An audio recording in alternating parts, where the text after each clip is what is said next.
penjelasan tentang sejarah zakat core principle dan pengertian dari zakat core principle. Nah, zakat core principle secara resmi diperkenalkan di Indonesia pada pertemuan KTT Kemanusiaan PBB atau World Humanitarian Summit di Istanbul, Turki pada tanggal 23-24 Mei 2016. Pada pertemuan itu, Deputi Gubernur BI meluncing dokumen zakat core principle ini dalam sesi khusus yaitu tentang Islamic Social Finance di hadapan puluhan negara PBB yang hadir. Nah, dokumen zakat core principle ini adalah dokumen yang lahir atas hasil inisiasi dari BI, Basnas atau Badan Amil Zakat Nasional IRTI atau Islamic Research and Training Institute dan IDB atau Islamic Development Bank. Nah, inisiasi itu direalisasikan dalam pertemuan perdana International Working Group on Zakat Core Principle pada Agustus 2014 di Jakarta. Nah, pembahasan secara keseluruhan dilakukan di Indonesia pada kurun waktu 2014 sampai 2015. Sejumlah negara seperti Pakistan, Malaysia, Arab Saudi, Afrika Selatan, Singapura, dan India itu juga terlibat aktif dalam pembahasan dokumen zakat core principle ini. Nah, munculnya gagasan menyusun zakat core principle ini pada dasarnya merupakan tindak lanjut dari pertemuan IDB Expert Meeting pada Desember 2012 di Jeddah. Nah, dalam pertemuan itu melahirkan gagasan untuk mengembangkan sektor keuangan sosial syariah atau Islamic Social Finance yang di dalamnya terdiri atas zakat, wakaf, dan keuangan mikro syariah. Tujuan utama dari dokumen zakat core principle ini adalah meningkatkan kualitas tata kelola perzakatan. Harapannya potensi zakat yang ada itu bisa dioptimalkan. Karena jika kita merujuk pada studi yang dilakukan Monzefkaf pada tahun 1989 di mana potensi zakat itu mencapai angka 1,8 hingga 4,34% pada PDB yang masing-masing negara Islam. Nah, maka potensi zakat di dunia bisa mencapai angka tidak kurang dari 600 miliar dolar Amerika setiap tahunnya. Nah, salah satu penyebab kesenjangan antara potensi zakat dan realisasi penghimpunan zakat adalah masih lemahnya tata kelola perzakatan yang ada. Untuk itulah dokumen zakat core principle ini lahir sebagai ikhtiar untuk mengatasi berbagai kelemahan pada sistem perzakatan yang ada. Nah, dalam dokumen zakat core principle ini terdapat 6 dimensi yang menjadi pokok pembahasan. Yaitu ke-6 dimensi tersebut adalah landasan hukum, supervisi zakat, tata kelola zakat, fungsi intermediasi, dan manajemen risiko serta kesesuaian syariah. Nah, selanjutnya adalah pengertian dari zakat core principle. Nah, zakat core principle ini adalah prinsip-prinsip utama pengelolaan zakat yang berlaku secara internasional dan juga merupakan kontribusi Indonesia terhadap pengembangan Islamic Social Finance dan standar pengaturan zakat yang lebih baik di dunia. Jadi kesimpulannya, pengertian dari zakat core principle itu adalah tata cara pengelolaan perzakatan yang ada di seluruh dunia. Mungkin itu saja yang bisa saya jelaskan. Selanjutnya akan dijelaskan oleh teman saya. Wassalamualaikum warahmatullahi wabarakatuh.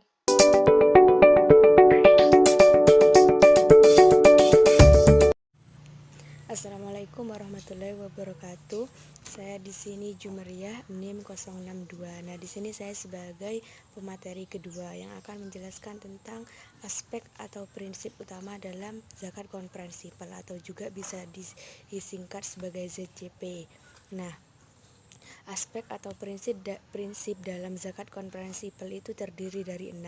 Yang pertama yaitu landasan hukum, yang kedua supervisi zakat, yang ketiga adalah tata kelola zakat, yang keempat adalah fungsi intermediasi, dan yang kelima adalah manajemen risiko, dan yang terakhir adalah kesesuaian syariah.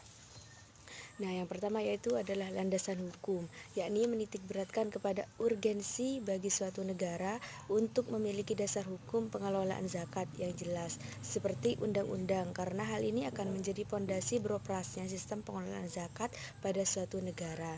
Jadi di setiap negara itu harus mempunyai pondasi seperti undang-undang. Nah, undang-undang di sini adalah sebagai pondasi atau pegangan dalam pengelolaan zakat sehingga nantinya tidak melenceng dari undang-undang tersebut.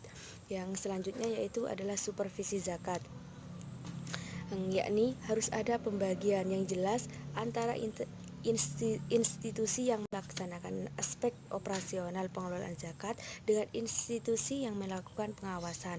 Nah, dalam konteks Indonesia biasanya pengawasan dilakukan oleh Kementerian Agama dan Basnas menjadi penanggung jawab operasionalisasi pengelolaan zakat. Nah, jadi dalam supervisi zakat ini harus ada pembagian institusi pembagian, seperti halnya kalau dalam Indonesia pengawasan itu dilakukan oleh Kementerian Agama, sedangkan Basnas itu memegang tanggung jawab operasionalisasi pengelolaan zakatnya.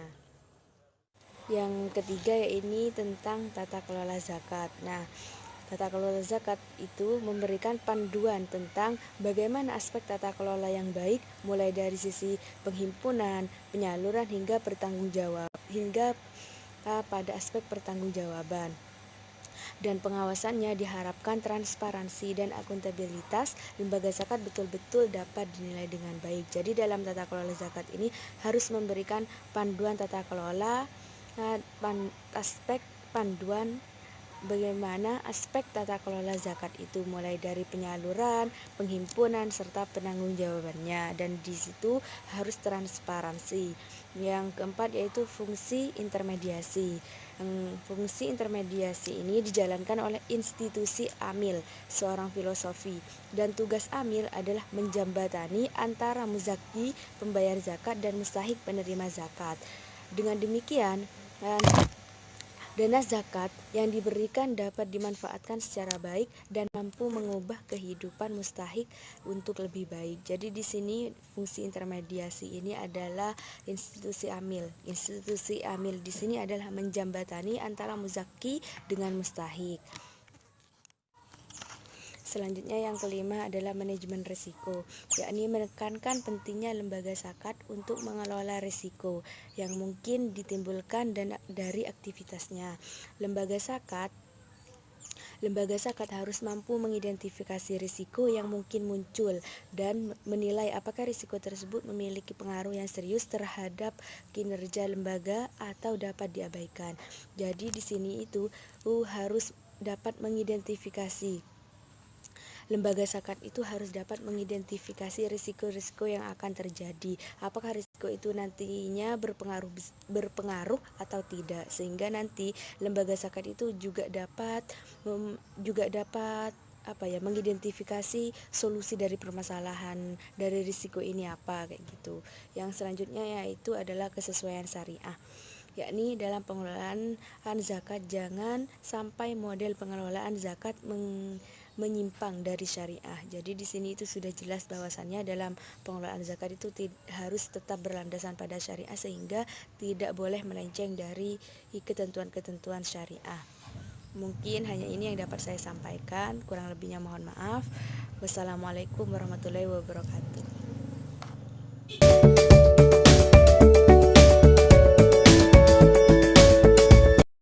Di sini saya akan menjelaskan tentang jenis lembaga pengelola zakat di berbagai negara. Nah, menurut Monuzrkaf di sini dibagi menjadi 3 jenis. Yang pertama, sektor swasta yang secara sukarela melakukan pengumpulan dan pendistribusian zakat tanpa adanya campur tangan pemerintah. Contohnya seperti ini. Di masjid-masjid saat mau menjelang sholat Idul Fitri, nah di situ kan mereka melakukan pengumpulan sekaligus pendistribusian. Itu dilakukan secara sukarela tanpa adanya campur tangan pemerintah. Kemudian yang kedua, departemen khusus yang ditugaskan dan diawasi oleh pemerintah. Nah, contohnya ini seperti di Basnas, UPZ atau LAS. Nah, di situ diawasi oleh sektor pemerintah. Namun pengumpulannya ini tidak wajib. Maksudnya, pembayar zakat itu secara sukarela membayar zakat itu ke lembaga pengelola zakat. Kemudian yang ketiga, pemerintah yang secara wajib didukung oleh sekumpulan undang-undang dan peraturan. Jadi, instansi pemerintah memiliki kewajiban untuk membayar zakatnya sesuai dalam peraturan dan undang-undang.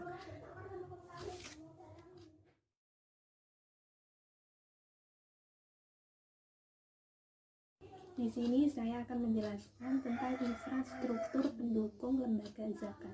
Seperti lembaga lainnya, lembaga zakat juga memerlukan infrastruktur pendukung. Di sini ada dua, yakni sistem pelaporan dan sistem manajemen risiko.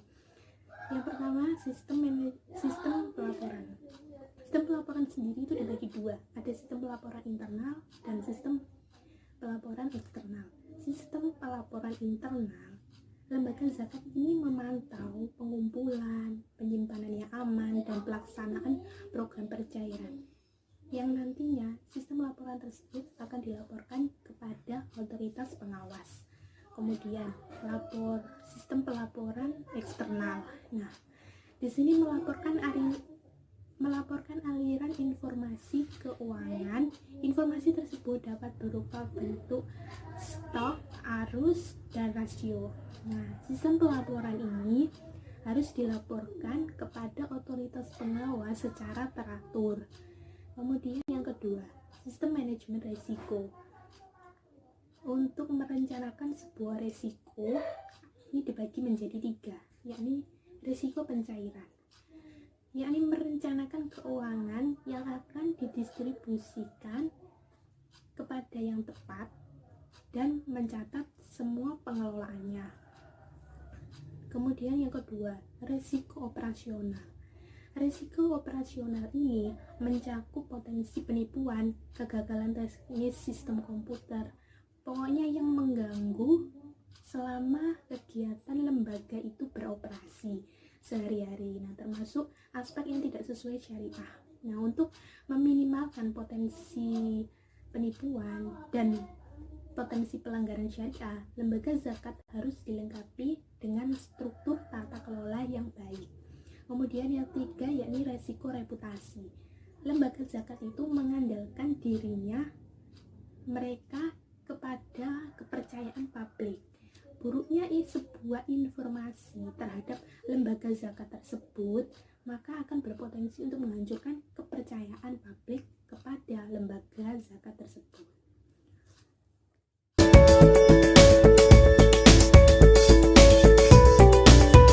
Assalamualaikum warahmatullahi wabarakatuh. Di sini saya akan melanjutkan materi selanjutnya tentang syarat pengawasan zakat yang efektif. Syarat pengawasan zakat yang efektif. Yang pertama, kerangka kerja yang mapan untuk perumusan kebijakan zakat. Semua pihak yang terlibat dan bertanggung jawab atas keseluruhan implementasi sistem zakat harus diidentifikasi pada kerangka kerja yang jelas. Perumusan kebijakan zakat yaitu kebijakan pada hukum zakat, peraturan zakat, dan peraturan lainnya. Kerangka kerja ini mencerminkan perlunya mengelola mekanisme untuk pengawasan zakat yang efektif. Yang kedua, yaitu infrastruktur publik yang dikembangkan dengan baik. Ada 4 elemen infrastruktur publik untuk mendukung efektivitas pengawasan zakat, yaitu yang pertama, standar dan aturan akuntansi zakat nasional yang komprehensif dan sesuai. Yang kedua, sistem audit eksternal dan akuntan independen. Yang ketiga, tersedianya petugas amil yang kompeten, profesional dan transparan dalam standar etika teknis dan juga sesuai dengan aturan Islam. Yang keempat, ketersediaan statistik regional, ekonomi, dan sosial. Dan yang ketiga adalah kerangka kerja yang jelas untuk pengumpulan dan pencairan. Kegiatan pengumpulan dan pencairan sebagai aspek utama pengelolaan zakat. Ini perlu dilakukan dan diawasi oleh otoritas yang terkait. Kerangka kerja yang jelas untuk manajemen pencairan membantu mengoptimalkan fungsi zakat sebagai alat untuk mengurangi kemiskinan dan pengangguran. Sekian yang dapat saya sampaikan dan terima kasih.